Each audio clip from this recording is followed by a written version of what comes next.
Welcome back to 1010's podcast. My name is, of course, Michael, back with Adam Nielsen and Rob, the Sister Life Slayer Veerhout. Welcome back. The what? The Sister Wife Slayer. Not true. Did they come back? No. We thought for a second they were gonna, because the same car pulled into the driveway. We were like, "Are you kidding me? 2 weeks in a row they interrupt us." Are you when telling we're me podcasting? you're being cased by Mormons? No, I'm not. It turned out it was Iowa plates. Didn't have the Utah plates. We were good. Yep. They rolled up real slow right into the end of my driveway and stopped. I thought for sure we were getting You bombarded get cased, again. yeah. Checking to see if you were home. Robbie almost had a heart attack this morning thanks to a Facebook post. Yeah, it starts out with I'm from Utah. Utah listener here. Shit. Fuck. No way. This is gonna be it. And it was a long message too. Yep, I'm like, this is the rant we've been waiting for. Someone's gonna just let us have somebody's it. pissed finally. Our blasphemy has finally done us in. No, it was good. Yeah, it was good. It was pretty funny. He said, do ask them about sister wives and do give them beer. Yeah, invite They them won't in come for a back. beer and they'll never come back. Noted. Good to know. Well, you have to give us a report back then when they actually do come If back. they do come back. Yep. Is that a 1010's top tip then? Give Mormons beer. And they'll never No, come offer back. them beer. They won't Offer drink them it. beer and Yeah, they'll never offer come them back. beer. Yeah. That's a terrible. This is way worse than top tier. Their tips were at least relevant to cars. Ours are just terrible. That's fine. I've gotten more text messages and otherwise messages about an episode I think it's about probably about the Mormon thing. I think it's probably my favorite episode. Anything done we've so ever far. talked It's about. Hilarious. I really didn't get a lot this week. Really? Yeah. It's only Monday because we're doing this earlier than usual. I've gotten so many messages today. There was one guy that said, "I'm sitting in my office laughing my ass off at the first 10 minutes of your podcast. Thank God there's You not can many shut it people off here." after the first 10 minutes. It's Yeah. really... So anyway, that was pretty funny. That was good. So I got a shout out this week. All right. I want to shout out / thank Team Clearcoat. They're another automotive podcast. They just a few weeks ago they were traveling through Des Moines from Denver on their way to Road America for a chump car race, and we stopped and they stopped here in Des Moines. We ate supper with them. It was good fun. They're great guys. It's a lot of fun. It's funny now that I think Robbie actually said this. I think I have more internet-based friends than I have real friends at this point. Yeah, people that I've met online through podcasting and all that other stuff. It's just like, hey, I'm in town. You want to get a beer? You want to get lunch? Yeah, let's do it. Not a clue who you actually are until we meet in person. We just random that we come through Des Moines. I air quotes talk to people more than talk to people that I've never talked to, like actually talked to. Yep. You have more interfacing with people you don't actually know. You couldn't pick out of a crowd if you had to. Right. Yeah. Some of these people I don't even know what their face looks like. I'm just talking to them online on Twitter or DMing them or whatever. Yeah. It's weird. They're not allowed to change their profile pictures because you'll never find them again. I won't know who they are then. But anyway, yeah, it was cool. They're I listen to them every week. I think I might be the only one because I listen to a lot more podcasts than you guys do just because of time. But it's fun. They're hilarious a lot of times. So you should listen to them too if you got time. One has an R32. One has an R32. The other had a Saab. What do you do with a Saab? It got rear-ended. Oh, that's right. Oh, They're gonna that's turn lame. it. They're gonna turn it into their chump car probably. That's a good idea. Yeah, it would be cool. It's better than the Maserati biturbo they're using right now. Oh yeah, you told me that. Could you imagine? No. The hell. No, terrible. You'd get like 1 hour of racing in maybe. Only a VW owner would think it's a good idea to turn a Maserati biturbo into a chump car. Not only that, but what is chump has a different rule, but what's like a chump car qualifying Maserati biturbo look like when you bought it? Well, It's not because they don't have a $500 rule. they right? do. Oh, they do? Well, sort of. Yeah, this is kind of where everybody's gone to, is it's air quotes. Yeah, it's a little. So when we were looking at doing either lemons or chump, I actually like chump classing better because it's more about the racing and less about the stupid antics. You know, they don't have Lemons has gone too far. They don't have themes. It's not ridiculous. No. It's about the racing. Right. And so so this is a few years ago, so I don't know, maybe the rules have changed by now, but Chump did it based on what they call the average internet value. And what you did was you would present multiple ads from your area with that car in a price range that could be reasonably had for the money they were looking for, plus or minus things you could sell off of it. Oh, so you could sell stuff. You can sell stuff to get money back. So you could buy, say you could buy like a $2,000 car. As long as you can sell $1,500 worth of stuff off of it, you're golden. Yeah, and on a car you're stripping, you could probably do that. Yeah, so you got interior parts and especially on a bi-turbo, because I'm sure maybe wheels, because you could put whatever, you know, a different set of wheels on there and stuff like that. And then you just had to find a few of them that were in that price range, because that's the other thing. Like regionally, some cars are worth less than others. Sure. And so they called it the average internet value, and you were supposed to find it for your region, your area. Yeah. And if there was a precedent set prior to you, then you could use somebody else's. Oh, somebody else had that car already from your area? Yeah, if somebody has been able to prove that car was fit all their qualifications, then you can roll off of them as well. Gotcha. But so that allowed you to buy a nicer car, and then they also kind of encouraged you to like go through it. You know, maybe replace that leaking oil pan gasket. Right. Spend some money on it. They actually want you to finish. Try to finish. They want things to go well. They want things to go smoothly. They don't want a 2-hour caution because they got to clean up an oil spill if they can avoid it. Right. And that was kind of why I liked the chump thing better, because I'm not much of a partier. Right. Now I'm with you. I think Lemons has gone too far. Yeah, I'd agree. There's way too much time spent on making your car look stupid. And at this point, it's not even about the money you're spending on it. It's about how ridiculous you can make it. Right. Like taking a Cessna and putting it on a rolling chassis and turning it into a car, or taking a Catfish era Camaro and flipping it over and welding it to a Geo Metro or a Ford Festiva or whatever it was that was. Yeah, that's the sort dumb of stuff that happens. Yep. I agree, 100%. So you can find us on Facebook at 1010s Podcast, on Instagram at the number 1010s Podcast, on Twitter, 1010spodcast.com. Make sure you go there and check out our store. I think that we haven't done any updates to that or anything. Any changes you've made? No, I was toying around with some shirt ideas, but nothing yet. Nothing's come up yet. Keep an eye on that, though, because we may do different things with that as we've talked play about with that some more. We've talked about just blatantly ripping off Blip Shift and doing shirt designs that are limited release, but we're not that creative. Wish we were yet. Graphic designers, because that would be sweet, because then we could do different shirts. If you are a graphic designer and you want in on that action, if you want to make at least $5, let us know. Yeah, $5 is probably fair on the high end. Sure, totally. For sure. And even if we don't make that kind of money, we'll pay you $5. Yeah, it's the least we right, can do. exactly. We'll put a floor in for you at $5. $5. Yeah. Minimum. So check out the store, and of course, hit up the YouTube channel. Make sure to subscribe and like. It's like on YouTube, isn't it? Yes, it's a thumbs up. Thumbs up. We've only gotten one thumbs down. Yes. Finally. Somebody probably thought it was a real video. We haven't had any YouTube haters, though, right? No, I don't think we've had a single YouTube comment. Yeah, we have. Have we? Alan Skillicorn commented on it and said nice things, of course. Thanks, Alan. I like that guy. Good luck next week. Next week? Yeah, it is next Tuesday. It'll be next week. Yeah, good luck on Tuesday, Alan. He's running for Illinois House or something like that. Yep, I think that's right. State Illinois rep. House. He for those of you that are new, he was on the show around 20-something, 23. The Grid Life. Yeah, he was like Grid Life. Yeah, I think it was like right around 23 or something like that. So he's a cool dude, though. I'm gonna go out on a limb here and say that was my favorite interview we've done so far. From like a story, the things we got to talk about with him. My favorite so far. He could have gone for like days. Yeah, we could have like 4 episodes worth out of him. Yeah. Probably get him again next Grid Life. Yeah, we should. Let's do it. Or if he's going to be in Iowa, he should just come hang out. We'll just make it a Alan's, reoccurring thing. He's the pillar of Grid Life. He's on every year. So I think that was it for all the pre-stuff, right? Sure. And we got a topic this week?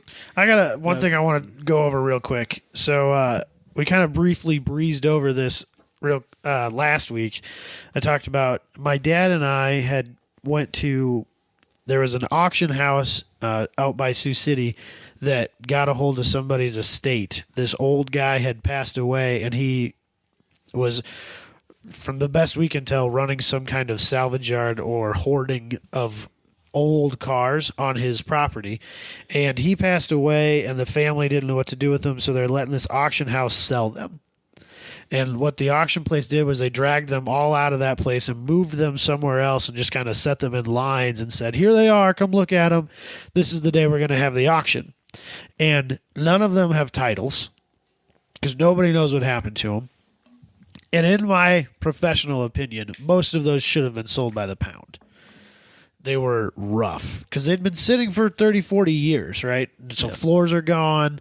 Some of them were barely even. Where was this? Regionally? This was in Lamar's, Iowa. Yeah, screwed then. In the snow. Oh, yeah. Yeah, and I'm talking 30 years of snow. But like, we're going through this, I'm like, none of these are wrecked. Why are they here? You know? How did these cars end up in salvage yard? So weird. But there were a couple interesting things there. He had a VW microbus pickup truck.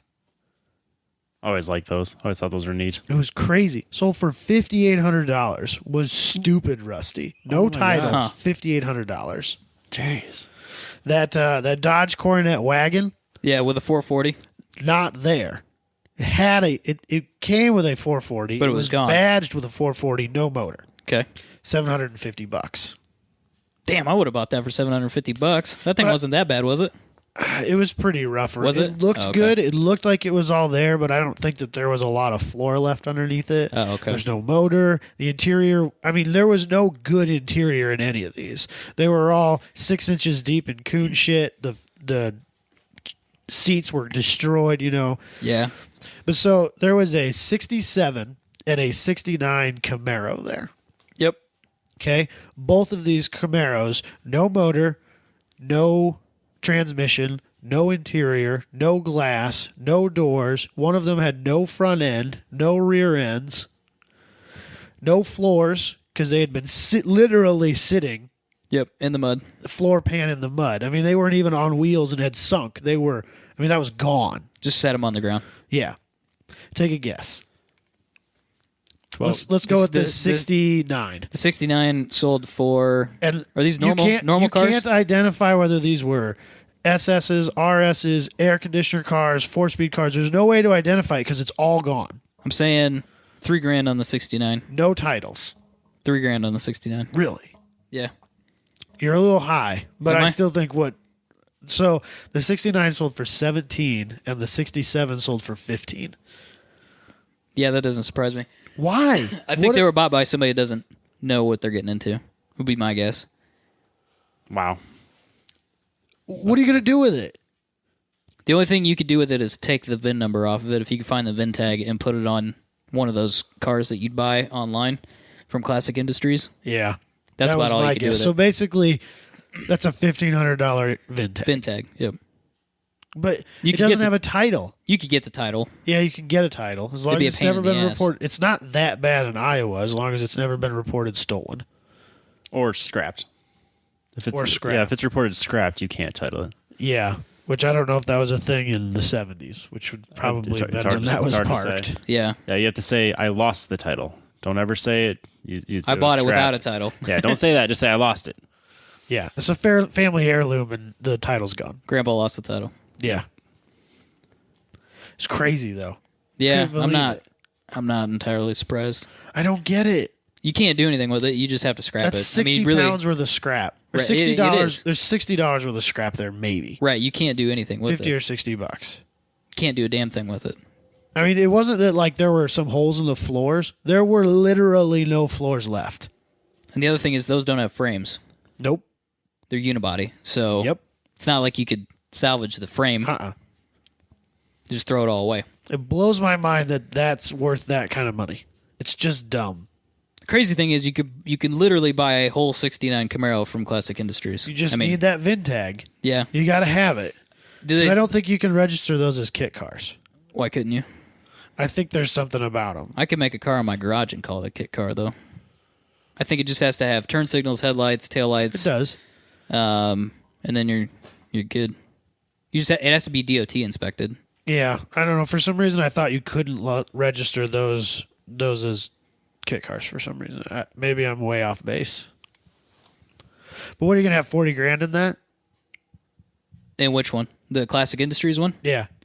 I think the car, air quotes, which is just the back of the car. Before you've painted it, put it all together, I mean, you're going to have 40 grand in parts there, aren't you? Just the body and the rear end, meaning like the rear fenders, is 10 grand, I think, or 9 grand. Then you got to buy a motor, you got to buy suspension, you got to buy a drivetrain, you got to buy interior. Yeah, you're probably realistically, if you do it yourself, you're probably looking at 50, because you're probably going to put an LS in it. You know, my you're dad was put saying a 12 that bolt like or a 9-inch. seat buckets are worth quite a bit of money.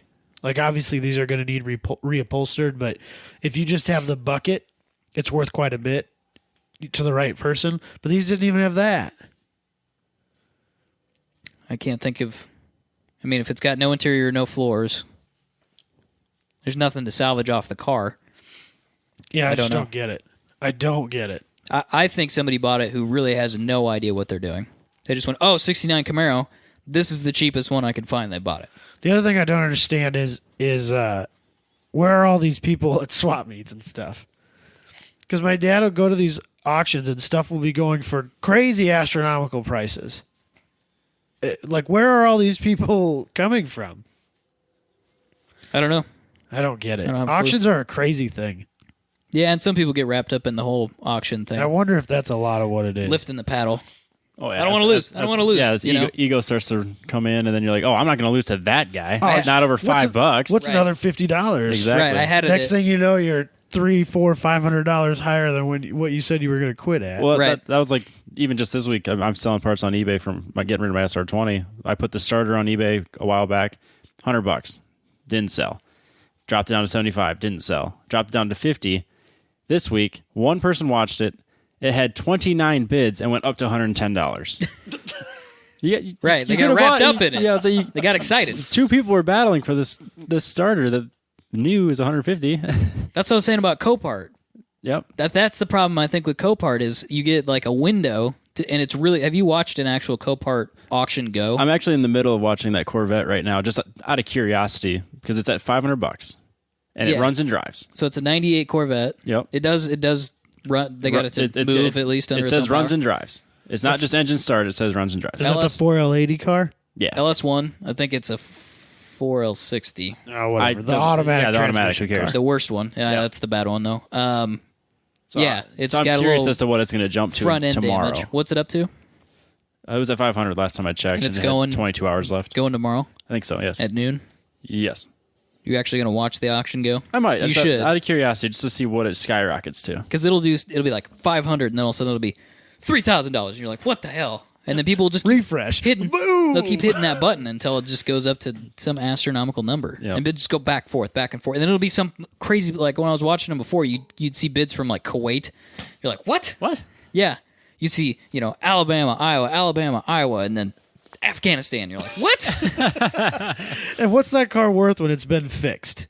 So it's salvage title. It's 165,000 miles. Yeah, it's an automatic base model C5 Corvette. I think it's worth like $9,000 before without the salvage title. The Copart estimated value is $9,000. Right. I think that's. I have no idea what that means.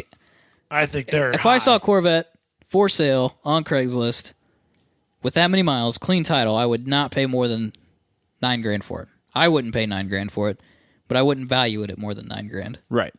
So I would say clean title. Clean title. So I'd say it's like I said, I think it's worth probably like $6,000, and that would be for parts. Yeah. And if you're gonna pay $4,000 for it just to take it home, there's no profit in that. This is the problem with Copart. It's like watching that Wheeler Dealers show where they buy a car and they sink 80 man hours into fixing, or probably even way more than that. They sink a shitload of hours into fixing it, put a bunch of money, and then sell it. We made $150. Yeah, but that didn't include any of the amount of time you spent. A shitload of money. You can't make a living doing that. And that's my issue with Copart. It's kind of exclusive. Like, it's a tiny little bit exclusive because you have to go in there and sign up, and you have to put a deposit down to be able to bid. It's only like $100 Yeah, or you have to be something. semi-serious about it. Right. And then they only give you so much credit. Yep. Like, so I think if you give them $150, they give you $2,500. Yeah, like a bidding credit or something like that. If you don't pay for the premium, which is like $300 to get that status, you have $1,000 credit right off the bat. And then if you don't want to pay for premium and you just want to say I want to buy one vehicle, yeah, before I bid, I have to put down a deposit of 10% of what my max bid will be. Okay, that's so what it like is. say I want to do $5,000, $500 has to be in there. Right, and they just hold that forever. Yes, indefinitely until you. I think unless you buy something and close your account simultaneously, they will keep holding that. Yes, because that's where the Caprice came from, was Copart. Right. It's crazy. It's not good, man. It's a crazy world. I think what happens is, I think these people on Copart in Des Moines anyway are all those like shady Southside car dealerships. I think those are the guys that are buying them, or guys that are trying to do this out of their garage. I think some of those guys are doing it too. But they get in bid wars. They go bam, bam, bam, back and forth. And then you're like, there's no way anybody's going to make any money off of this car. Parts, fixing it, nothing. I remember when I worked at a dealership, I watched my boss do the auctions a couple of times. And they have like a webcam, and he just sat at his desk. Every car that rolled through there, he'd put a bid on it. Just bid, just cuz? Yeah. Either he was going to win it, for a price he was happy with, or he was going to run up somebody else, and then they had to figure out how to make money on it. He said, I know that car's worth $5,000. I need to make $1,500 on it. I'll put $3,500 on it. And if it went for $3,800, then that guy, it just ate out of that dude's profit margin. That was just the way he did things. I always wondered if that would be fun or like the worst job in the entire world. It looked like the most boring thing. Really? Being there, I could do that. But he just sat at his desk like, oh, look at the time. Bid. Maybe it does get monotonous. Bid.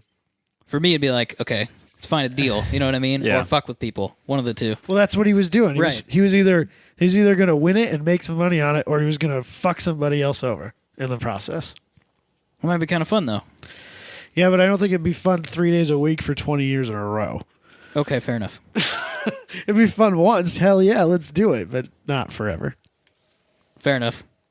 Down a weird rabbit trail. Was that it from your auction experience? That market just blows my mind. The fact that what is essentially $50 or $60 worth of scrap metal is worth $1,500 to somebody. Just absolutely out of control. Yeah. I'd be curious to kind of pull that guy aside and go, what's your plan? What are you doing with this? Give me an idea. Are you and your son going to restore this? That's the problem right there. thinking. That's what it is. That's exactly He's convinced he's going to do that. Right. How many cars? Me and my boy, my 8-year-old boy, we're going to... How many cars have gone to waste because of that? I almost bought a goddamn 69 Pontiac them all with a 400. Aw, yeah. I was like there. I was like, that's a couple badges and a hood tag away from being a GTO. I know. I was like, let's do this. My dad was trying to make a deal. It was before we got the Camaro, so I was like 12. He's like, let's make a deal. Let's do this. It was in a barn. It was in good shape. Flat tires, of course, all that nonsense. He's like, let's make a deal. Let's do it. No, me and my boy are going to put that together. It's probably still there. Fuck you, no, they're not. It's probably still there, and it's a basket case. It's worth nothing. Now it is, yeah, because the mice and the snakes probably ate through it. And the rust. And it's shot. I don't care if it's in a barn. It's still shot. Yep. The other one was a 1973 AMC Javelin with a... Did that have a 401? It may have had a 401. It was for sale on Northeast 14th. This was shortly after the Le Mans incident. I like those cars. I like those cars a lot. This was They're kind of cool. Pierre Cardin edition, so it had really annoying interior. The what? Pierre Cardin. What the fuck Look it up. does that mean? Pierre. We're really fancy today. We've got Robbie's computer hooked up to his TV, so we can see TV his is fucking screen. huge. It's like being on the. It's like being in the sun. It's super No, bright. Pierre. Close. Pierre Cardin. Type in AMC Javelin. Ooh, there it was. And then go to Cardin images. Javelin by. Hell yeah! Look at that shit. Wow. Oh, that's Fuck terrible. yeah. So bright. Is that pink?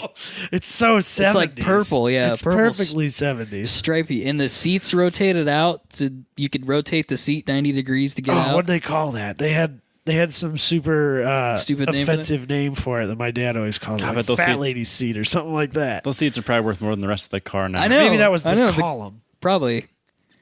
Anyway. Is that anything? Is that like a Yenko? No. Pierre Cardin makes shirts. So they made a fancy. So it's like an Eddie Bauer edition. You're right. It's the Eddie Bauer or, edition Subaru. Yep. Outback. No, it was just really 70s, and I was like, it is 12-year-old, 13-year-old me was like, dude, this is so 70s and sweet. I want this. And it was for sale on Northeast 14th, and it had a fucking for sale sign in it, but it was one of those deals where the wife had said that the car was for sale, and the husband didn't agree with that. So it was like a $12,000 car right, exactly. when it was worth $6,000. Yeah, but it wasn't even worth that. It was probably worth, at the time, it was probably worth like $2,500. Yep. But I thought it was dope as hell. Did they have that giant rear spoiler that one there in the corner has? I don't know. That maybe just bullshit. Maybe it's got a cutout for a key in the back there for the trunk, so maybe it did. Hey, look at that headliner. Look how ridiculous that is. Oh man, that is the coolest thing. So I love it. sick. I love it. I love Javelin. I still want a Javelin. Like Javelins really are a good look. I like that like fastback, really long hooded. Yeah, look at it from the side. It's sweet. Like I don't mind the fastback Mustang of that era either. You know? No, I don't mind that either. Shut up, computer. You tell that computer. I don't mind it either. I think it's a cool look. I like actually, that's probably my favorite, like, early Mustang, like the 69s when they would have... No, 68. We had a couple Mustang of people. Mach 1 fastback Mustangs that my dad pulled out of a Grove. One of them had a 351 Cleveland in it. Yeah. We parted them out. I like that car. Maybe it's because nobody else likes them. I stepped into it to pull the seats out and put my foot through the floor. Was that rusty? Whoops. Look at the red, white, and blue race car. Yeah, that was the old AMC Javelin race, like road SCCA road car. Yeah, it's sick. I don't know how you guys know any of this shit. Damn it, Robbie. Dude, this was indoctrinated. You point to all these and you know every one of them. This is Stockholm Syndrome. The problem is now, like, because drift people and Robbie, like, I see this JDM shit that comes up every once in a while, and I'm like, that's fucking sick. And I'm like, no, this isn't good. You know what? We should build like a Penske drift car, a Penske throwback drift car out of something that's not a Camaro. A Javelin? No, like a JDM car. Like get an S14 and do it with the Penske livery. And I'll do mine up with the Gulf livery. We'll just make old school American race cars.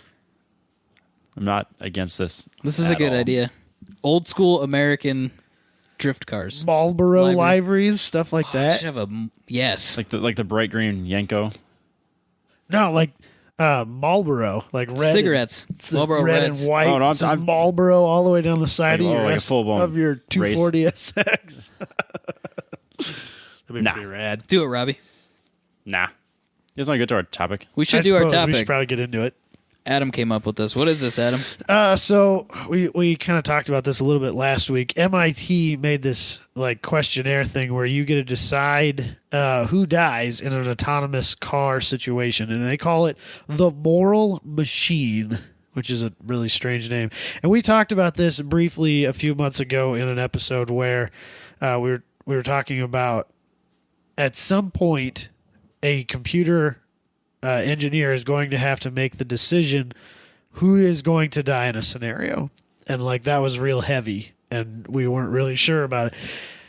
What they're trying to do here is gather everyone's perspective on it and kind of crowdsource their decision-making process. Yeah, so instead of one person making the decision, now we can say, well, the majority thinks that this group of people dies.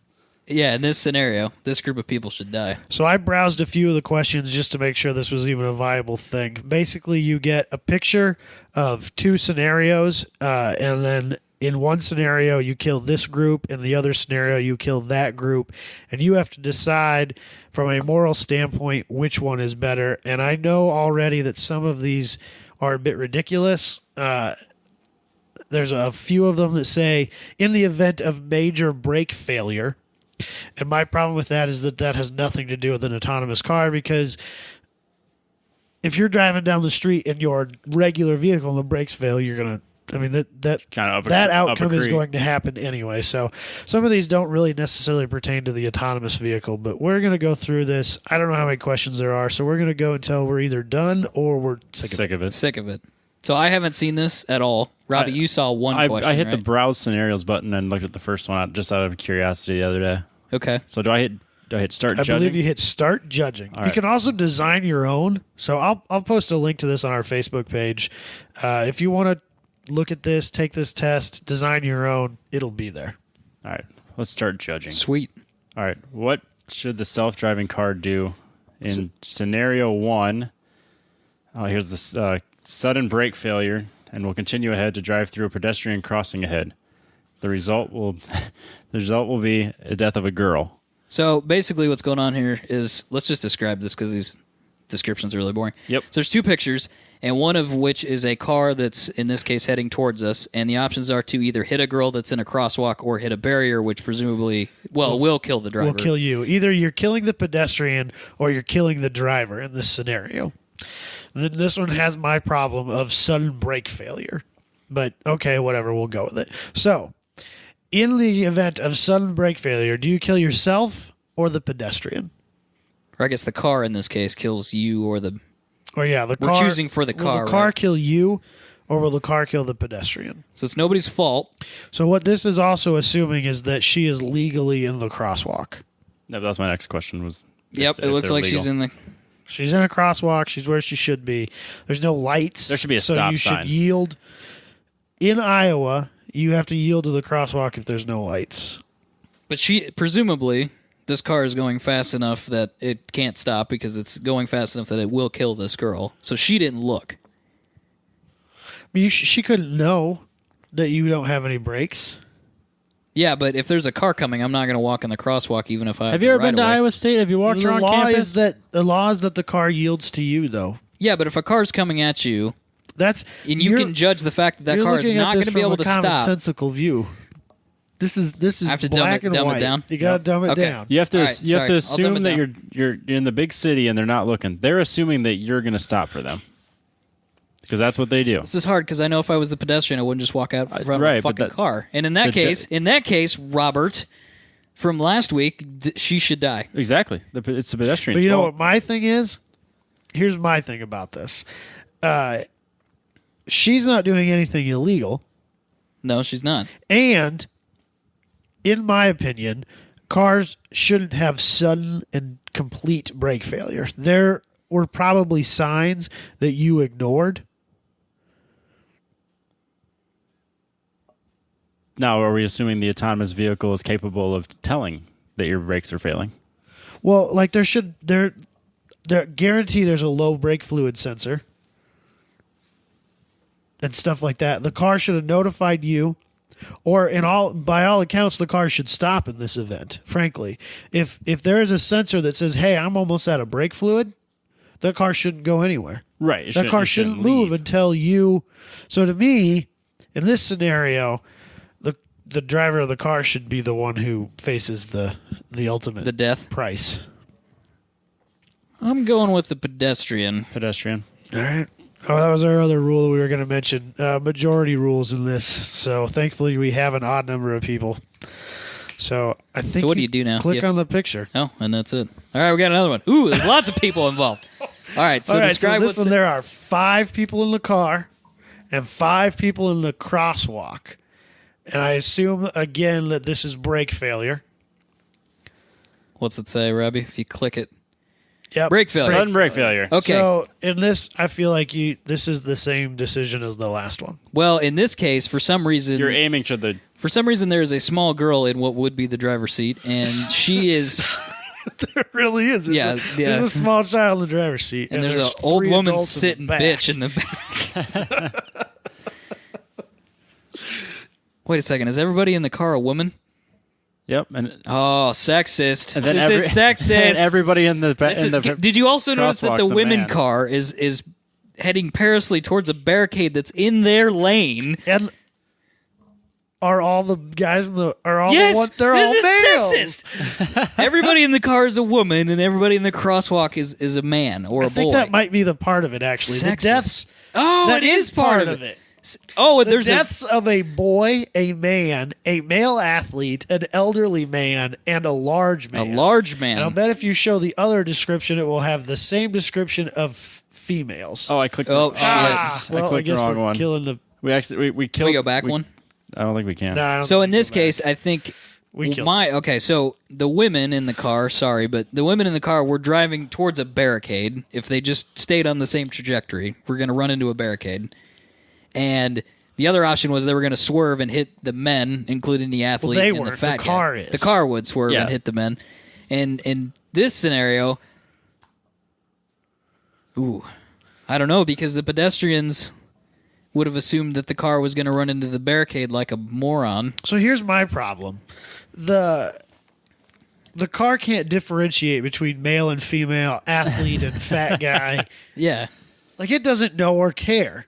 So it really, it shouldn't be a different answer just because it's males versus females, because the car is not going to be able to determine that.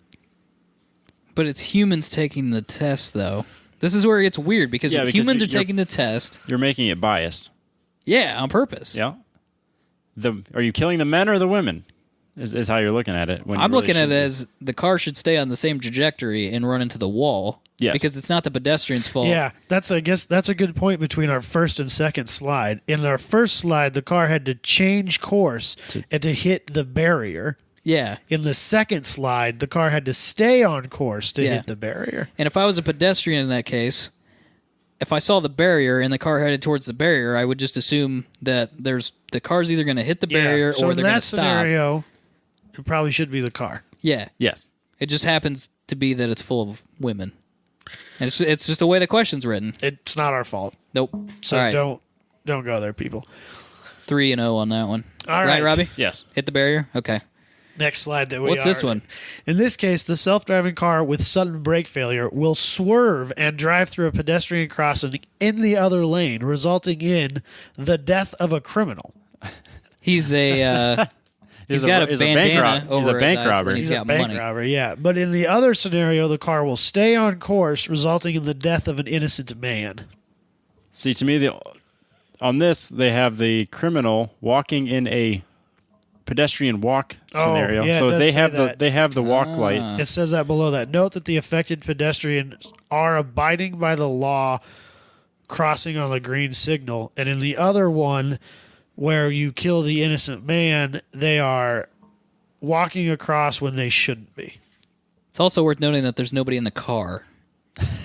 So the car has just decided It's an autonomous It's vehicle. an autonomous vehicle. he's going to get something. It's an Uber going to get the next person. All right, that's fair. All right, so to me, if we're going to go with this assumption, we have to assume that these autonomous vehicles also have the capability of telling what the light color is for the vehicle itself. Yep. They need to know whether or not it's a green or red light. Yep. They also need to know whether or not the crossing walk is lit up green or red.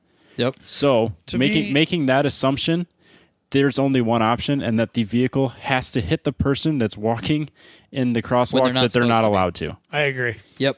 Unfortunately, in this scenario, that means we've killed the innocent man and let the criminal continue on with his life. But he was legally walking across the street. The Again, bank this is- robber was legally in the crosswalk. This gets into, again, people can make decisions that the car can't make. A car can't know that that's a criminal. Neither could you. Yeah, there's no way you're assuming Right, unless that's a in this case, some dude walks across the street with a bandana over his eyes and a bag with a dollar sign on it. Well, it's Halloween today. You just That's true. Yeah, what day is this? Are we sure this is a criminal? It says criminal. We have to assume. Oh, okay, all right.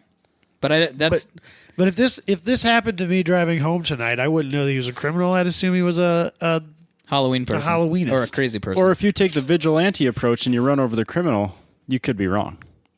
you could. Yeah. You're like, oh, no, it's a criminal. I'm going to kill him. You have to kill the person who is illegally crossing the street. Yes. That's fair. Kill him, Robbie. We killed him. He's dead. All right, there's a little girl that's stolen her mom's car again. This There's is a the thing- child driving this car. I suppose that you could do that if you have an autonomous car. suppose, You yeah. could have the That'll- car take That's, your that's kids. another moral dilemma in itself. That'll change things. You won't be able to have a steering wheel. I'll tell you that much. Yeah, so at that point, does it matter who's in the vehicle? So are If you it's telling me fully there's going to be rich kids rich toddlers showing up to preschool in their personal vehicles? Yeah. Yeah. Think about that. Any age person could have a car. Yeah. Yeah, your driver's license is worthless. You wouldn't have a driver's license. You'd have an ID. Yeah, we'd have to go to IDs. It'd become an ID. Well, I mean, it would probably be the same thing. It just would be an ID. Yep. Interesting. Anyway, in this case, the self-driving car with sudden brake failure, yet again, will continue ahead and crash into a concrete barrier, resulting in the death of a girl. In the other scenario, the self-driving car with sudden brake failure will swerve and drive through a pedestrian crossing in the other lane, resulting in the death of a criminal, a large man, and a female executive. Note that the affected... So fucked up. This is so stupid. Note that the affected pedestrians... Does that say flouting? Are flouting the law by crossing on a red signal. Is that a word? Again, to me, the only thing that matters is that they're crossing the crosswalk when they shouldn't be. Yep. So you run over the pedestrians. We're going to kill the female executive. Yep. Feminists be damned. Yep, and the fat guy, because fuck him, right? Well, you run him over anyways. Quit being fat. Actually, that's a good point. If there's a fat, do we know for sure that the little girl in the car doesn't die when she hits the fat guy? I mean, how safe is this vehicle? How safe is this car? Is she in a Volvo or a Tato Nano? How fat is he? Okay, no. But, yeah, sorry, the pedestrian's got to die. Is this graded? There's 13 scenarios. I mean, yeah. Oh, no, this one sucks. I don't like this one. We got to kill a kitty or a nurse? All right, a vehicle driving itself. Female doctor, not even a nurse. Basically, it's does the car swerve and kill the cat or stay on course and kill the female doctor? This one is an uncontrolled crosswalk, so yet again, the car should be yielding to the crosswalk. I guess it has to kill the cat. It's got to kill a cat. It's as a real bummer. Painful as this is to me, because I love kitty cats. It is kind of a bummer. I don't like it. Kill the cat. We have to kill the cat. Absolutely kill the cat. Robbie doesn't like cats. Damn it. I'm fine with that. Kill the old people. Oh, there's tons of old people. So many old people in this one. Either way, we're killing grandfathers here. Oh, sorry. Scrolling the wrong way. All right, so in this case, the self-driving car with sudden brake failure will continue ahead and drive through a pedestrian crossing, resulting in the death of 2 elderly men. Or swerve into the opposite lane, crashing into a barrier, resulting in the deaths of 2 elderly women. The women are riding in the car. In the autonomous car. And this is an uncontrolled crosswalk. So again, they are crossing when they shouldn't be. Yep. Or they are crossing when they should be, but they didn't look up. So you guys think that the pedestrians should die in this scenario? Yep. Yes. Kill him. I still maintain that it's the barrier choice, but 2 out of 3. Kill him, Robbie. Bye, Grandpa. Boom. We're halfway Oh, done. God. Oh, man, this is bad. Oh, we got athletes now. Oh, no. Oh, are we killing athletes and fat people? Yeah. Oh, Yeah, we're killing athletes and fat. They're all women.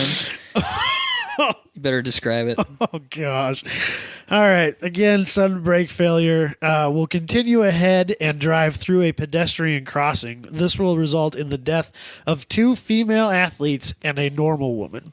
Note that... You added the normal. It just says woman. It just says woman. But there's no, qualifier to it. She's a 6 out of 10. Sorry. Slightly so above bad. average. Okay, anyway. Note that the affected pedestrians are flouting the law Flouting! Those fuckers. by crossing on the red signal. In the other scenario, sudden brake failure will swerve and drive through a pedestrian crossing in the other lane, resulting in the death of 2 women and a large woman. Let me break this down for you. But for they are abiding by the law and crossing on the green signal. Basically, what's happening here is we're deciding whether we kill fat people or not. Yeah, we're deciding if we're going to kill 2 9s and a 6 or 2 6s and a 2. That's what this is. This is so terrible. I feel bad saying it. That's what it is, though. That's the intention of this question. Dude, it is the intention of this question. The way these are written is to make you biased. This is the worst. This is way worse than I ever thought it could be. This is not the scenarios I was expecting, because I was not expecting everyone to be a catastrophic brake failure. And to be killing hot people or not hot people. Or men or women or cats. Yeah. Or executives. Yeah. I think I don't think this has anything to do with autonomous cars. I think this is just a survey about how racist and sexist we can possibly be. If they put race in here, then it would be a whole other thing. All right, so back to the question. I'm saying kill the 9's and the 6. You have to, because they're illegally walking across the road. They're illegally in the crosswalk. We're killing the 9's and the 6. Are you sure? Sorry, world. I know it's tough. We're gonna lose a couple Instagram accounts. Oh my god, this is the worst one. Holy crap! They are getting progressively. All right,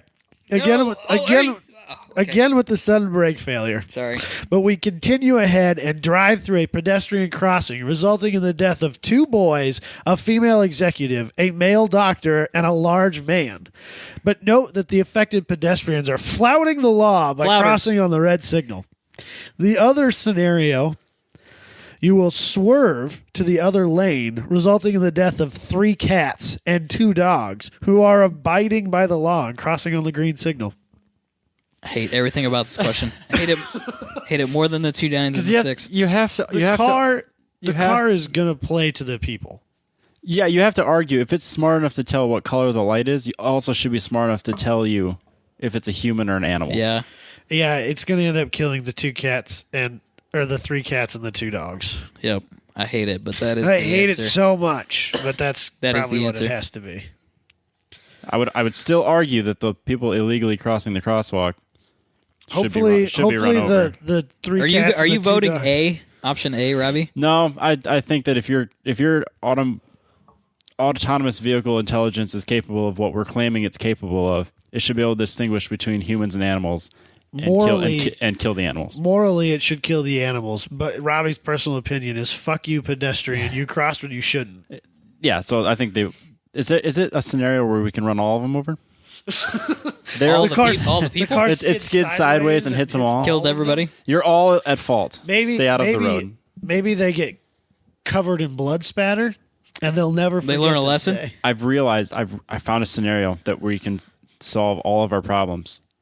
We have bridges over all of our roads, so there's no more crossing the road. Tunnels. That sounds expensive. God. Well, autonomous vehicles are expensive. All right, killing the animals. Bummer. Oh, there's a lot of stuff that's going on a lot here. of criminals. Killing babies. All right. Self-driving car with sudden brake failure, swerving to drive through a pedestrian crossing in the other lane, resulting in the death of a criminal and a small boy.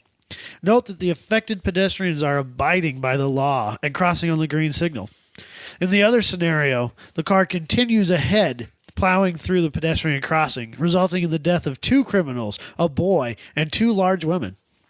But they are flouting the law by crossing on the red signal. Flouting's my new favorite word, by the way. See, the last one kind of changed how I look at this, because I'm making the assumption that it's smart enough to tell you the number of casualties. Yeah. Whereas before it was the first ones, they were equal. You would kill 3 or 3 or whatever. Now you're killing 5 or 2. 4 people jaywalking. So this is 2 people abiding by the law. This is greater good, even though they're illegally crossing the street. Right. You almost have to kill the criminal and the small boy instead of the fat chicks, the criminals and the small boy.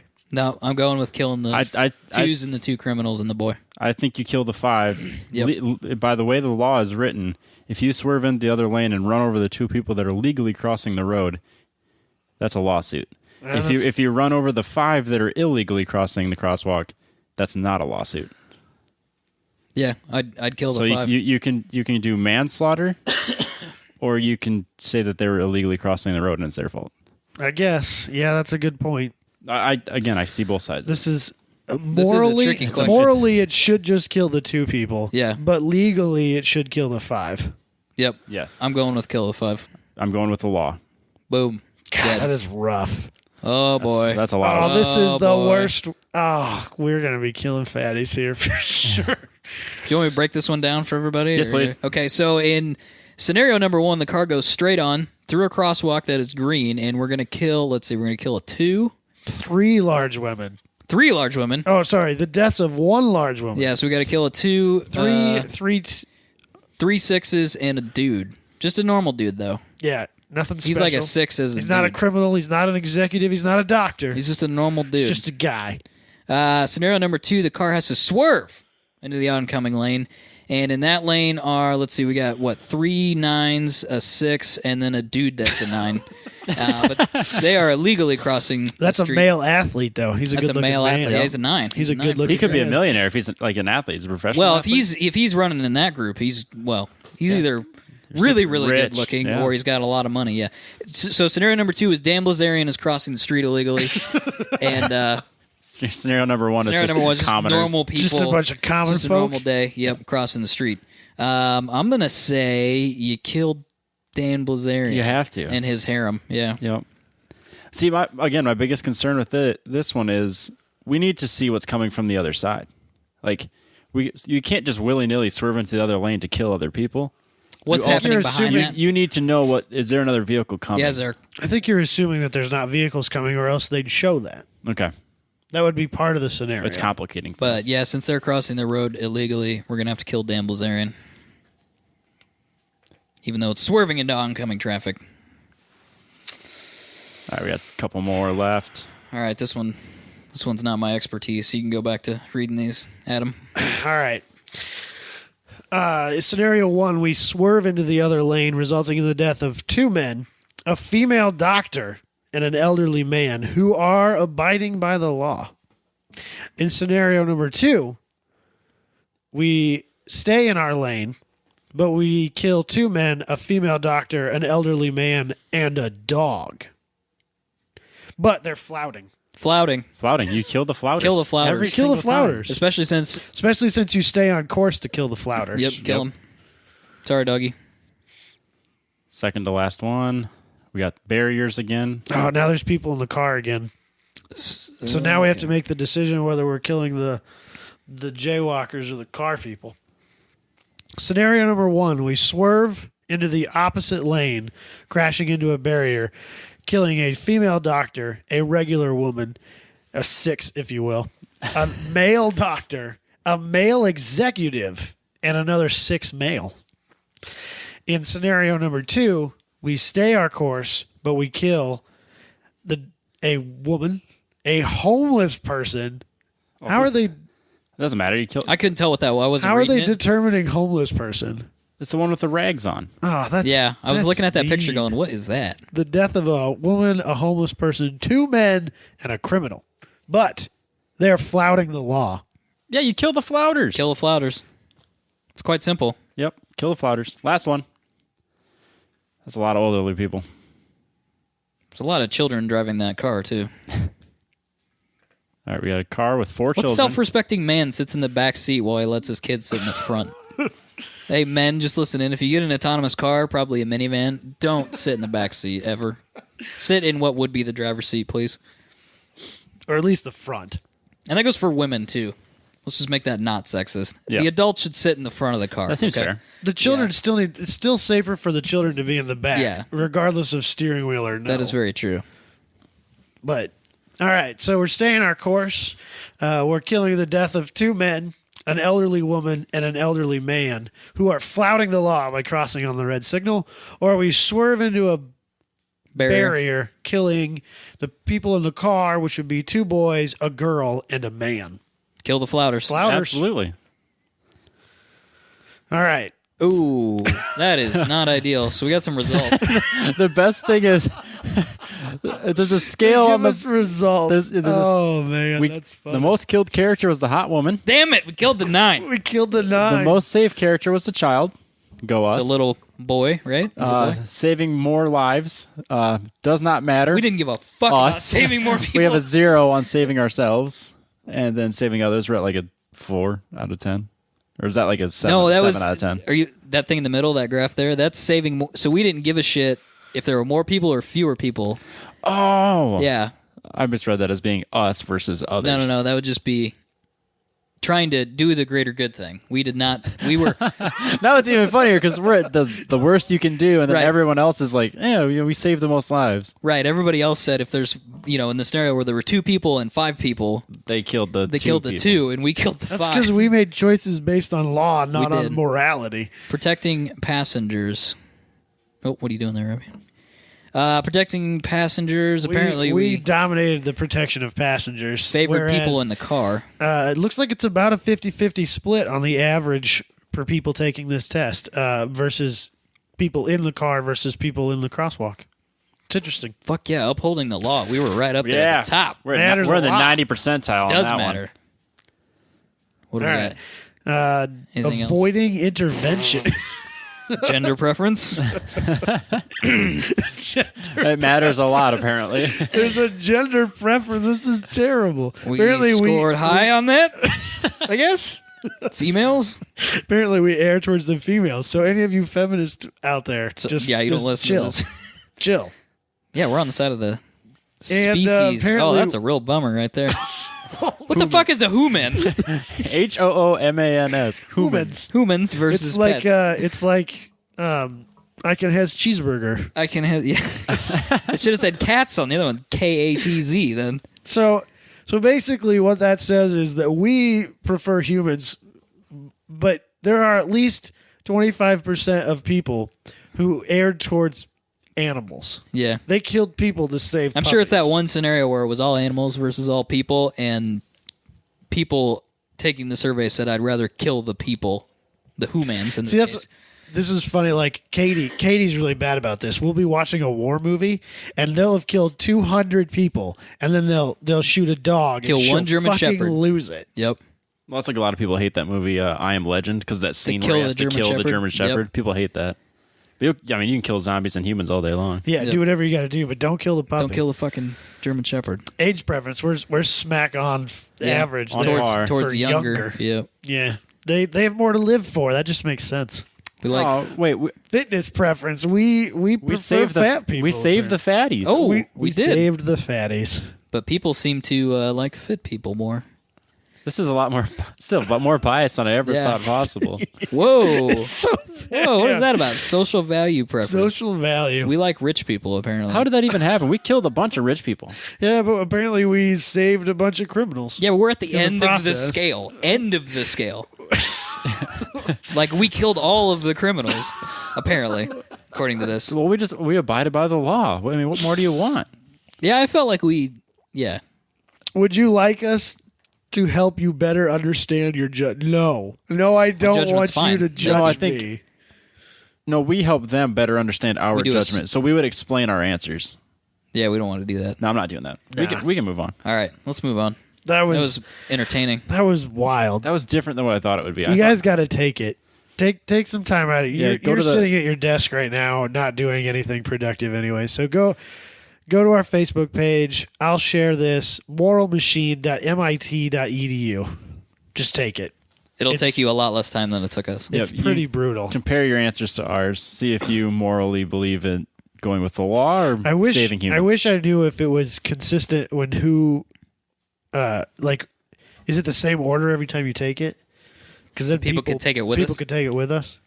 Oh man, that's the way to do it. Let's hope so. You may have to. Maybe when you do the YouTube deal, I'm gonna. You can check it. Yeah, Robbie screenshot. I was screenshotting these as I went. So you can go to our YouTube and you can watch us take this.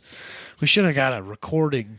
Yeah, it would have been nice if we could have recorded this. We aren't that organized yet. Did you screenshot this too? Yeah, not yet. I'm saving everything, so I'll do it. Okay. Yeah, if you listen to this going, what the fuck are they talking about? Go to YouTube. We'll at least have the scenarios up while we're talking. It was pretty rough. So we can move on. I don't feel good about myself right now. I do. I feel fine. I killed Dan Bilzerian. And a whole bunch of 9's. Apparently we love larger people. I love justice and the law. I love the law too. You should see Robbie's face. And when people break the law, fuck them. Exactly. Yeah. Oh, I'm sorry. I ran over the person jaywalking. Yeah. It's their fault. Yeah. There's a ticket for that. There is a ticket. It's to save lives. Yep. This very scenario. You guys want to move on to the news? Don't die out there. Dear God, let's move on to the news. All right. So Audi is leaving the World Endurance Championship for Formula E.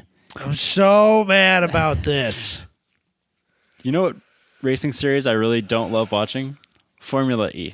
So it's spec. They all have the same cars. They're just painted different. Why? What is Audi going to do here? Like, it's not save like money. It's not like they get to use their like Audi's motors and Audi's battery pack. None of that. I mean, it's just a spec car. My first thought was that they're going to go to, like, they're trying to go more electrical, like with their vehicles. So they're going to use this as a platform for testing to. But they can't. Exactly. I did not realize that there was a spec thing. I thought it was a way to implement new technology. Yeah, then I'd be all about it. Well, I wouldn't be all about it. I'd be much more interested in them staying in LMP1. But at least it would make some sense because they can use it as a development platform. But they don't get to do that. No. I didn't. Yeah. No, that's stupid. Well, I also realized after looking into this that since they owe like $17 billion in Dieselgate because of Volkswagen and all that, by not doing the World Endurance Championship, they're saving $500 million. Yeah. So financially, I understand it. Volkswagen Audi Group as a whole had 2 LMP1 teams. Yep. And it's safe to assume that they're spending roughly the same. Yeah, $1 billion for that. $1 billion annually on their LMP1 efforts. It's a lot of money. That's a crazy amount of money. I did not realize it was that expensive. I'm reading some things about Formula E I don't like very much. They do this thing called fan boost. That's what I'm reading. So what is that? Before the race, everybody gets to vote on who's their favorite driver. And like, I don't know if it's just the one or top 2 or top 3, but there's a certain number of guys that get a period of time where they can have a higher output from their batteries. That is bullshit. Yeah. Yep. It says also the first 6 minutes of the race as well. So we're voting for the winner. 3 winning fan boost drivers each receive an extra 100 kilojoules of energy to be used in a power window between 180 kilowatts and 200 kilowatts. I hate that. It's terrible. It's a popularity contest. That's worse than the caution lap thing that the NASCAR Truck Series does. Yes, that's way worse. Where they throw a caution flag even though they don't need it, just to bunch the crowd or bunch the pack back up again. Right. Because, I mean, if you're even within striking distance of the front pack, you're going to win now. Yeah. And chances are the fan favorites aren't the guys coming in at the back of the pack. No, it's your top 3 drivers every time. Right. It's your top 3 most popular Instagram accounts. Basically. Yeah. Yep, that's what it is. It is a social media. Right. It is based on social media contest. At some level. I don't know exactly what. It says the cars do 0 to 60 in 3 seconds. Maximum speed is 140. That is freaking slow compared to all this other racing. Yeah. Compared to like Formula or IndyCar. LMP1. IndyCar. I mean, yeah, compared to IndyCar. Yeah, no kidding. They do about halfway through the race, they pull into pits. The driver gets out of the car and gets in another one, and then they take off in the new one because the batteries are depleted. No way. That's how they do pit stops. They pull into the garage, jump into the other car, and take off again. I should know this. It wasn't this year, it was last year. I watched the Monaco Grand Prix, then I watched the Indy 500, and then I watched whatever Formula E race was on that day. Like, I just binge watched a bunch of racing. Yeah. And the first time I'd ever actually seen Formula E, and after I'd been watching all this other racing, I went, nope, this is dumb. I'm not into it. And then now hearing this even more about it, I don't get it. Even doing IndyCar would make more sense. Yeah, for sure. Well, I could see them dropping their LMP1 team, and I know they didn't do this, but I would have focused more on just like my sports car level racing. Yeah. Touring car. Well, I mean, I don't know what the classic name is, but I mean, there's Audi R8s in the same races as those LMP1 cars were in. Yeah. Is that GT? But one of the GT classes? To my knowledge, those aren't factory-backed teams. Most of those are privateer teams that have bought cars from Audi. Well, why don't they just throw in a couple of factory-backed teams? Call it a day. Focus more on your production car racing.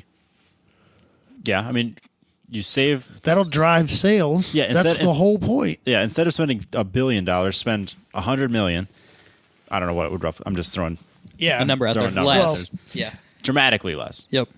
And then you can use that to develop your production cars. You can use that for new technology. I can't imagine that Formula E is cheaper than running a couple of R8s around a racetrack a couple times a year for Audi. It can't be. I can't imagine it is. It says the cars are 80 decibels. That's not very loud. No, we've been at least 80 decibels during this show. That's all tire noise. It says the average car is 70, which is a weird statistic to throw in there. I think they mean average street car. Yeah, probably. 70 dB. It was probably, going 60. Yeah, 60 miles an hour is probably 70 dB. I'll give them that. So it's quiet. It's very, very quiet. Yeah, it's really weird to watch because you don't get there's no engine noise, obviously. So when you see them just going around track, it's like watching it on mute. Right, and everybody has the same car. Yeah, it's pretty boring. Mm-hmm. And the courses are kind of strange because they're not set up on like Indy 500 courses or like anything that the Indy cars are running on. It's somewhere. It's almost like I don't want to say like an SCCA track where it's cones, but you know what I mean. Like it's set up on like a flat track from what I was watching, and they're really boring. Most of them are street courses. At least the ones I've seen have all been street courses. So apparently Formula E has a support series called Robo Race. Yeah, they're autonomous race cars. I called that on episode. What's the point? What is the point of autonomous race cars? Again, we talk about if you program best programmers. You have a spec car that's autonomous. Who can spend the most? Who can write the best code? Yeah, or who can strategically replace things during the race at the right time? That seems really boring. I don't want to watch that. That'd be awful. Who does that appeal to? Programmers? Yes. That's fine. Computer nerds. Programmers and computer nerds can have a race series. I'm perfectly fine with that. I'm good. Do not think for 1 second that that's going to be marketable. Well, even it's going to make any money. Even Formula E is not guys. hardly marketable. There's no TV time. There's no advertising. For like, if Audi wants to do this to get in front of a new audience, right? It's not the way to go. But that's the point they were trying to make. One of their executive heads was saying that, this is and it appeals to corporations because they can support their green image by sponsoring our car and blah blah blah and all this other bullshit. But it's like what's the viewership numbers versus Indy? Like, let's not compare it to Formula One because that's kind of a different. But like compared to Indy, what's your viewership numbers? Is it 10%? Is it 2%? Realistically, I can't remember what race it was. I was reading it somewhere. Like they said they had like 200,000 viewers on 200,000, 300,000 viewers on like one race, nationwide. And the article I was reading, they're like, yeah, it beat Formula One in the United States because the Formula One race was on at 3 a.m. No shit, dude. When you have a race on at noon and you have a race on at 3 a.m., which one's going to get better viewers? It doesn't matter what race it is. You know it's going to be the one at noon. Let's put it this way: if we had like a pilot, like we got greenlit to be on Fox for some stupid show, and only 200,000 people watched it, they would cancel that shit so fast. We wouldn't have a second show, right? No, for just a pilot, which costs nothing to make because they pump them out all the time. I mean, relatively, for Fox, it costs nothing to make. Yes. Think about how much money's in Formula E.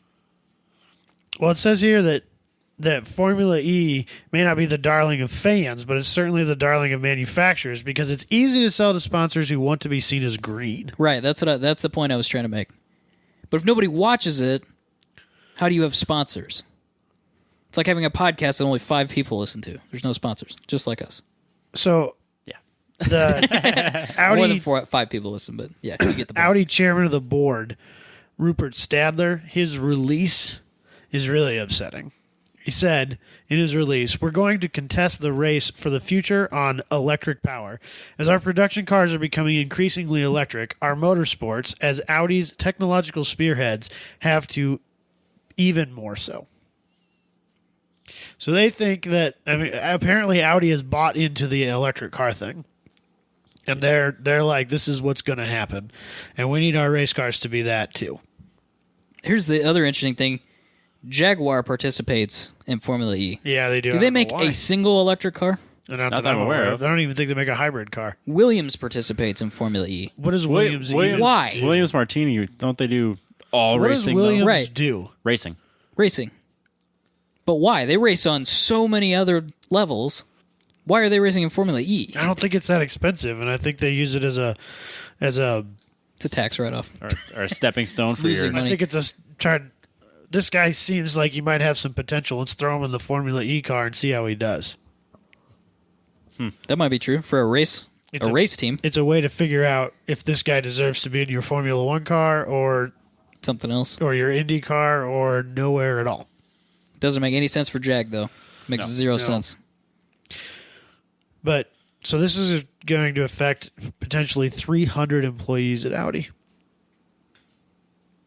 Because they have 300 employees that support the LMP1 car. They have 300 employees in their LMP1 program. And they will not need anywhere close to that for their Formula E program. They'll hardly need any of them. So a huge portion of those people will no longer have jobs in that program. I did read somewhere that didn't necessarily mean they would not have jobs within Audi, but it would not be in motorsports. So they're just going to go to other companies like Porsche or Williams or whatever. Well, I can't imagine there's a ton of market for those employees. I'll bet you that's a real hard place to get a job. Oh, I'll guarantee it. Without displacing somebody else. Yeah, there's only a finite number of motorsports jobs. I would be willing to bet you there's more people that are qualified and want the position than have it. So when you fire 300 people, those 300 people aren't going to go to other teams and get jobs. No, not all of them. They're going to have to go to something else, probably. You'll have your standouts that might be able to displace somebody or have an open offer somewhere else, but a lot of those people are going to have a hard time finding a new job. Yeah, that's too bad. Or at least in that field. They're going to have to do something else. Probably. You guys want to move on? Yep. All right, the next Holden Commodore will be based on the front-wheel drive Opel Insignia. And I know you guys are all about this car, and I'm not all about the Insignia. No, I mean the Holden Commodore. It's just a G8. Yeah, exactly. I like the G8. But it's an LS rear-wheel drive powered vehicle. They have always been V8s up front, driven by the back wheels, just the way they should be. And so, like, the new GTO here in America, that was a Holden Monero or Monero or whatever. It was not a good car here. It was a sales flop. Yeah. And that's because a lot of people were like, this is not a GTO. I'm not into this. My dad, to this day, thinks that's one of the stupidest things GM's ever done.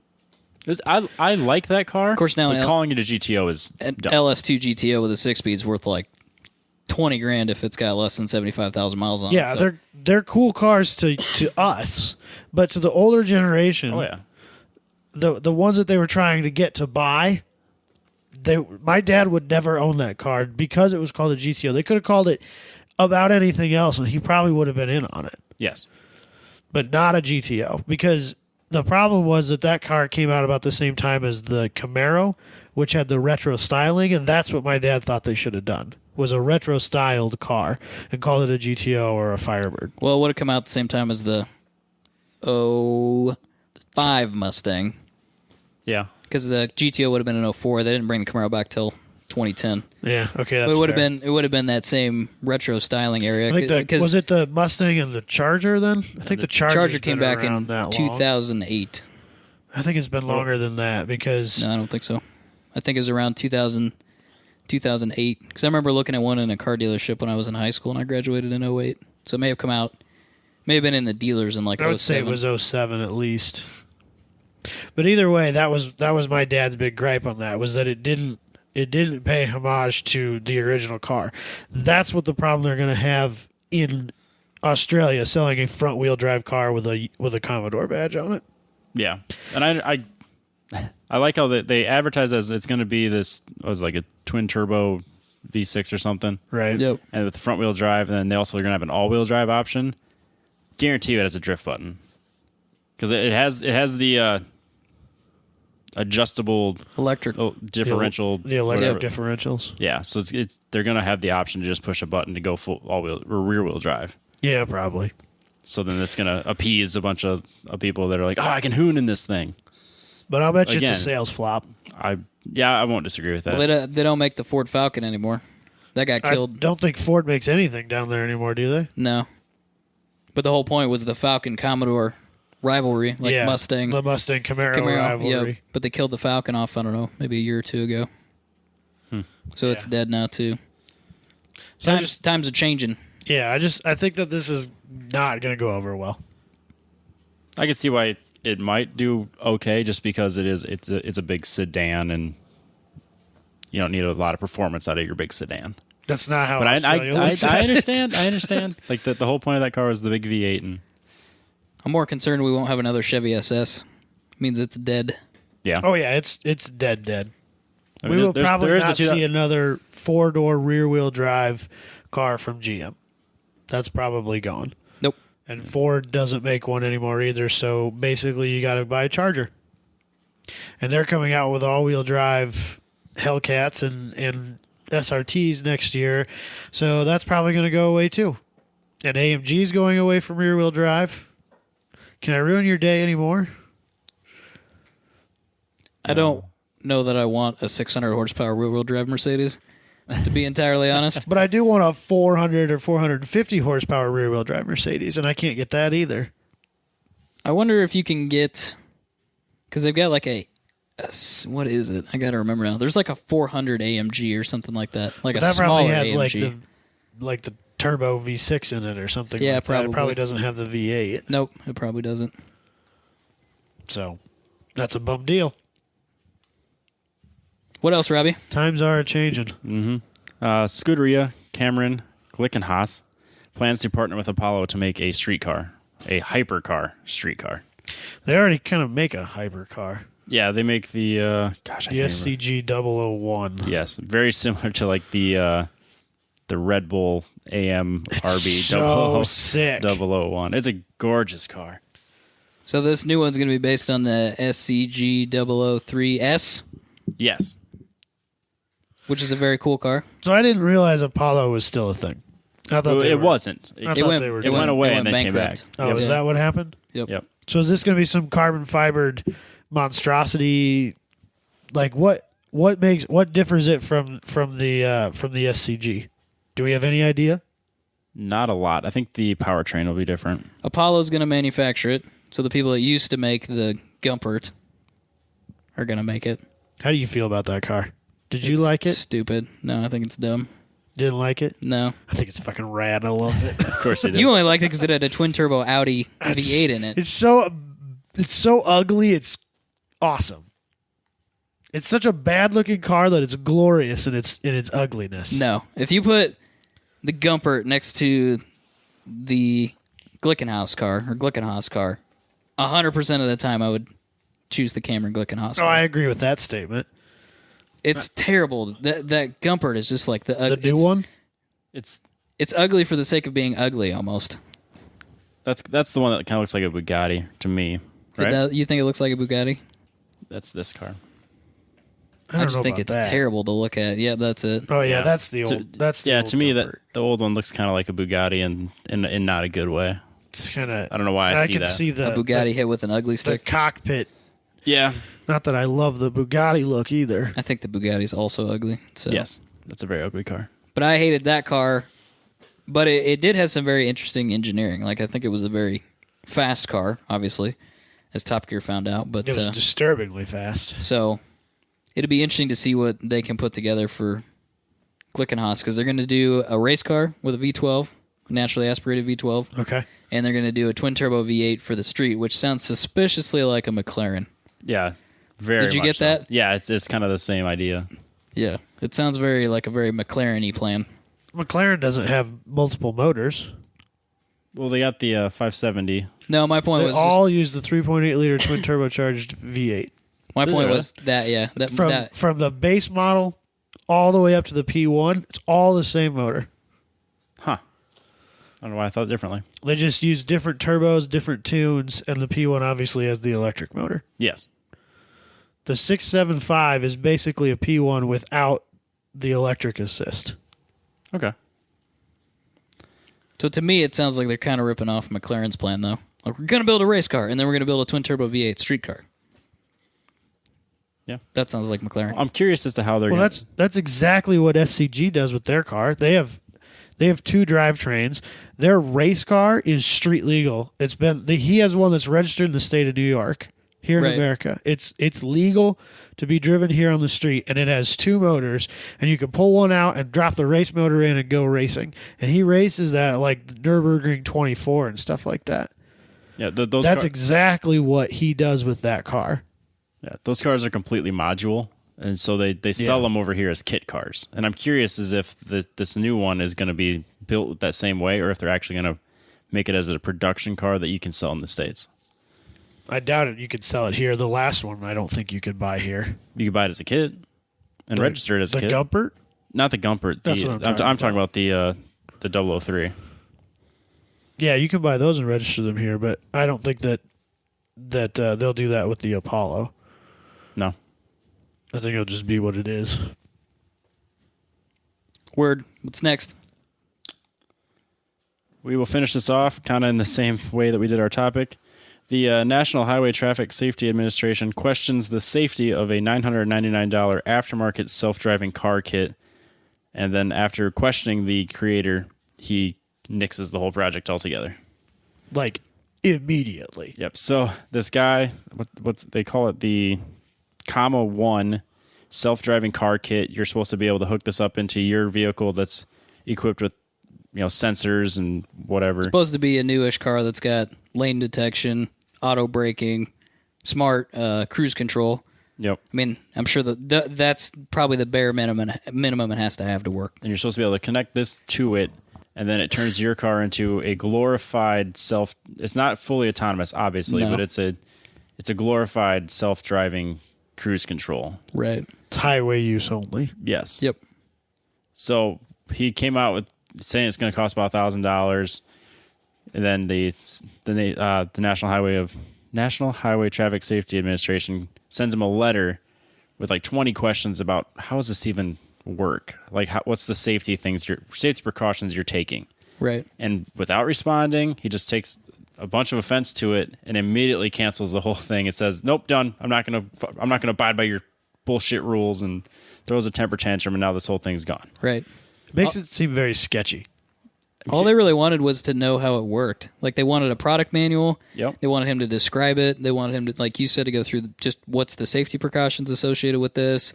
How do you keep people from using it inappropriately? I mean, I don't think they asked anything that was out of the question. I think that that's the questions you ask on the Design 1 review. Right. You should have been talking to... You have 10 reviews. This is the first questions they ask, and you're going to have 9 more. He should have been talking to them since... Day 1. Yeah. I mean, but since he had at least a prototype, because he's got it built in an Acura ILX. Yep. And he uses it. He's been working on this for a long time. Didn't just go by the rearview mirror. There's a unit up there, and that was... Well, I think that's how this unit works. His car's heavily modified. Yeah. Let's just say it has a joystick for a shifter. Like literally one of those cockpit joysticks that you buy at Best Buy. That's sweet. the shifter. Because I think he actually uses the buttons, and he's got like a huge... I don't think it's a tablet. I think it's just like a monitor that he's replaced the whole center stack with, and he's done a lot of stuff to that car, but that's his test bed. Yep. So, but he should have been talking to the National Highway Safety Association. Yeah, I mean, if he had years ago, if he had any intent of selling this to the general public, he has to go through that. Right. Like, you'd think he knows that, but apparently and he'd have to talk to an insurance company. Yeah. Because like, what happens if somebody gets in an accident while they're using it? What are you going to do? Yeah. He's a brilliant... It's like the moral machine. He's a brilliant programmer, but not a very good businessman, apparently. Terrible businessman, apparently. You want to step up, Michael? Yeah, I'll be his business manager. For sure. Elon Musk sent him an email and said that he would pay him multiple millions of dollars. Literally, it's what the email said. Come work for Tesla. I will pay you a multi-million-dollar bonus a year. Where do I sign? He said, no thanks, I'm not looking for a job. What a Seems moron. like a hell of an This ego. guy's not a very intelligent man. Or he's a really good programmer. He's a great computer programmer. He was like the first person to hack an iPhone, I think, or something like that. And Apple claims that they've got the best security in the entire world. He hacked it in like a day. Yeah. He knows what he's doing with computers. Yeah, George Hotz, I think is the guy's, how you say his name, Hotz. And he does these, he'll do this like contract work for companies. They'll say, okay, find a bug in our program, we'll pay you $20,000. That's what he does on the side. He got paid $150,000 in one day. I bet this dude's super awkward.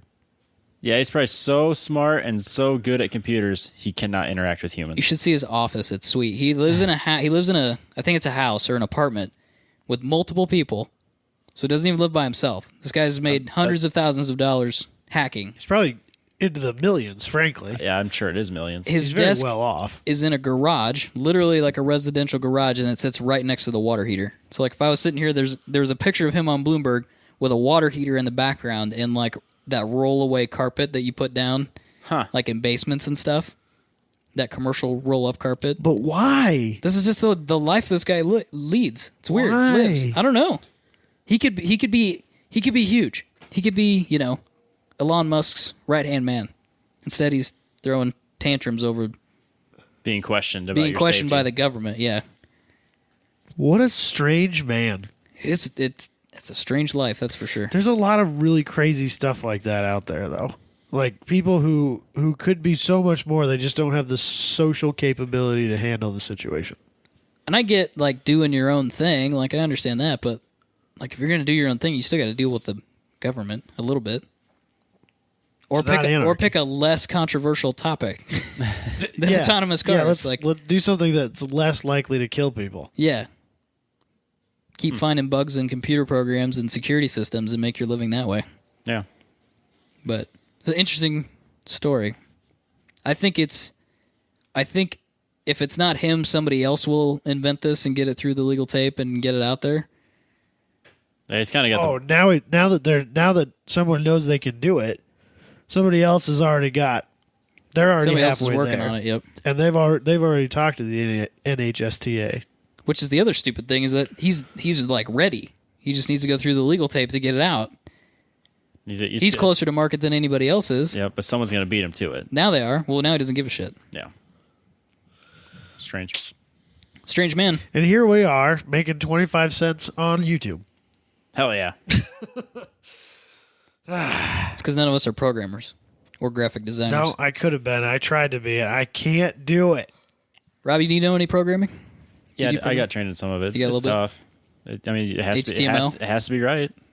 Yeah. I mean, it's either right or it doesn't work. Yep. That's it. And yeah, I learned really basic shit. So I mean, it wasn't like I could develop anything. That was a very small part of my schooling. Yep, same here. And mine was more programmable logic controllers for industrial automation. Still couldn't do it. Where you're just changing code, or no, we were like writing like if and statements and stuff like that for like if you were gonna make a street light. That was one of our projects. You had a 4-way intersection with lights. Yep. And if a car pulled up here, then this light needs to change and that light needs to be red, and they were if-and statements and stuff like that. Like, if this happens, then this needs to happen. And it was just simple stuff like that. And it's all done like they call it ladder logic. This is bringing back some stuff I really don't fucking remember because I hated it in the class and I've done my best to forget it. But that's what Don does every day now. And that's why he makes more money than I do, because there's a lot more money in that than there is in the career path I chose. But I wasn't good at it. I didn't enjoy it. And so. Fair enough. Let's wrap this up. You got anything else over there, Robbie? That's all I got, man. Hit us up on our social media. We're still looking for topics. If you guys have topics that you want to share or want us to talk about. So find us on Instagram, Facebook, Twitter. On the website, you can send us an email. Yeah, take us in what you're doing this winter. We got a couple emails this week. That was kind of cool. Send us what you're up to. Like it's cool to see other people's projects as well.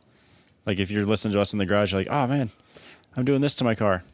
Tag us on Facebook or Instagram, whatever. I drive 10 tenths. Hashtag yep. I drive 10 tenths on Instagram. Yep. Boom. I think that's it. Let's wrap it up. Rate and review. That's all I need. Review us on iTunes. That's all I want. Move us up in the iTunes rank. iTunes, Facebook. Please. Continue our 5-star journalist rating. Hashtag real journalists. We'll catch you guys next week.